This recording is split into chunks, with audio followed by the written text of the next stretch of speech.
Hello, CPAC. Do you miss me yet? So Donald Trump has made his return to the spotlight. He appeared at CPAC this past week, and he delivered the keynote address. It was his first public address since leaving office on January 20, and the entire event at CPAC really made clear that Donald Trump is still the undisputed leader of the Republican Party.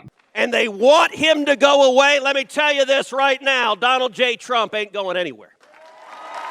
Which is interesting, and it's something we should maybe examine a little closer, because CPAC in the past has had a habit of discarding leaders who lose. You can think of someone like John McCain in 2008, Mitt Romney in 2012.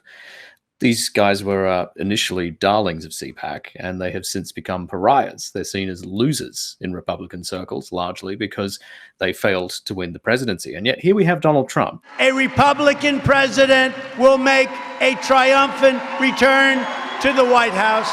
I mean, let's just examine the Trump record, shall we?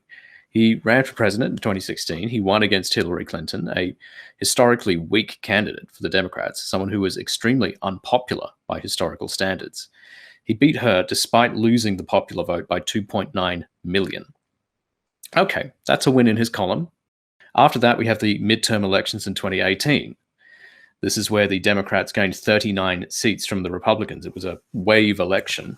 They won the popular vote nationally by 8.6%, which was the largest margin ever for either party in a midterm election.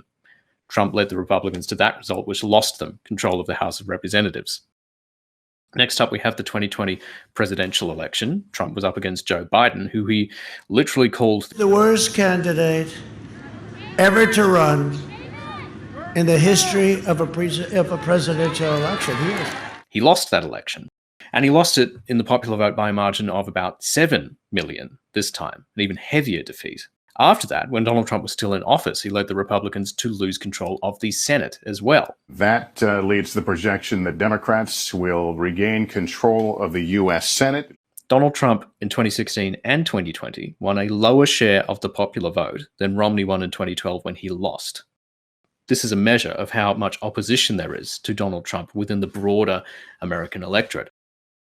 The Republican Party, if it chooses Donald Trump in 2024, will be picking someone who has lost the popular vote twice, who was beaten as an incumbent president, the first incumbent president to lose since the early 1990s, who lost his party the White House, the House, and the Senate, the first president to do that since the 1930s, who a majority of the country blames for an insurrection against American democracy, who a majority of the country thought should be barred from running for office. That is who they would be nominating, on purpose.